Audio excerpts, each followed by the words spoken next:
നമസ്കാരം. Raf talk ഫുട്ബോളിലേക്ക് അവർക്കും സ്വാഗതം. ഒരു യെല്ലോ കാർഡ് കൊണ്ടോ ഒരു ടാക്കിൾ കൊണ്ടോ എന്നെ വിലയിരുത്താൻ നിങ്ങൾ നിൽക്കണ്ട.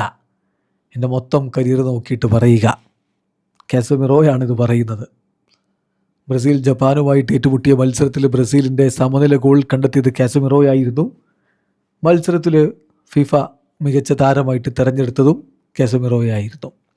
പക്ഷേ വലിയ വിമർശനങ്ങൾ അദ്ദേഹത്തിൻ്റെ ആദ്യ പകുതിയിലെ പ്രകടനത്തെക്കുറിച്ചും അതുപോലെ തന്നെ ഫസ്റ്റ് കളി മൊറോക്കോക്കെതിരെ കളിച്ചത് മുതൽ നിരന്തര വിമർശനങ്ങൾ അദ്ദേഹത്തിന് നേരെ വന്നുകൊണ്ടേയിരിക്കുന്നുണ്ട്.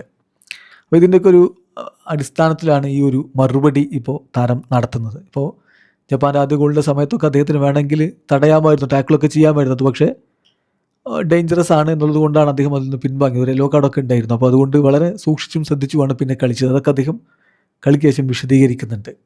അപ്പോൾ ഒരു യെല്ലോ കാർഡ് കൊണ്ടോ ഒരു ടാക്കിൾ കൊണ്ടോ എന്നെ നിങ്ങൾ വിലയിരുത്താൻ നിൽക്കണ്ട എന്ന് തന്നെ അദ്ദേഹം കളിക്ക് ശേഷം പറഞ്ഞു. അദ്ദേഹത്തിൻ്റെ വാക്കുകളിലേക്ക് ഒന്ന് പോകാം. കാസി ടി വിയോട് അദ്ദേഹം സംസാരിക്കുമ്പോൾ അദ്ദേഹം പറയുന്നു, ഒരു യെല്ലോ കാർഡ് അല്ലെങ്കിൽ ഒരു ടാക്കിൾ അതൊന്നുമല്ല എന്നെ ഡിഫൈൻ ചെയ്ത്, ഞാൻ ആരാണെന്ന് ഡിഫൈൻ ചെയ്യുന്നത് അതൊന്നുമല്ല. ഞാൻ എന്താണ് എന്ന് നിർണ്ണയിക്കുന്നത് എൻ്റെ കരിയറാണ്, എൻ്റെ ഫുട്ബോളാണ്. ഞാൻ എന്ത് കളി ഇത്രയും കാലം കളിച്ചു എന്നുള്ളതാണ്. അതാണ് ഞാൻ. എൻ്റെ ഫോക്കസ് ഞാൻ കൃത്യമായിട്ട് മെയിൻറ്റെയിൻ ചെയ്യുന്നു. എൻ്റെ ലൈഫ് സ്റ്റോറി നിങ്ങൾക്ക് കൃത്യമായിട്ട് മനസ്സിലാകും. സോ ഫൈറ്റ് ചെയ്യുക, എല്ലാം കളിക്കളത്തിൽ സമർപ്പിക്കുക, പേഴ്സിസ്റ്റൻ്റായി നിൽക്കുക. ഇതാണ് എൻ്റെ അമ്മ എന്നെ പഠിപ്പിച്ചിട്ടുള്ളത്.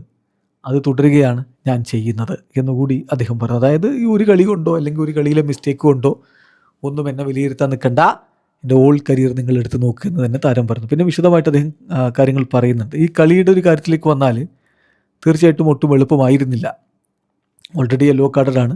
അപ്പോൾ അതുകൊണ്ട് വളരെ ശ്രദ്ധിച്ചാണ് അദ്ദേഹം കളിച്ചത്. അപ്പോൾ അതിനെക്കുറിച്ച് അദ്ദേഹം പറയുന്നത്, ഇതൊരു മെൻ്റൽ ആസ്പെക്റ്റാണ്. ഓഫ് കോഴ്സ് നമ്മൾ കൂടുതൽ ശ്രദ്ധ കൊടുക്കേണ്ടി വരും ഒരു യെല്ലോ കാർഡ് ഉള്ളത് കൊണ്ട്. ഞങ്ങൾ വളരെ ഹൈ പ്രഷറിലാണ് കളിച്ചുകൊണ്ടിരുന്നത്. അവരുടെ പെനാൽറ്റി ഏരിയ നന്നായിട്ട് ക്ലോസ് ചെയ്തിട്ടും ഉണ്ടായിരുന്നു. എനിക്ക് എൻ്റെ ടീംമേറ്റ്സിൽ നിന്നുള്ള സഹായം ലഭിച്ചു.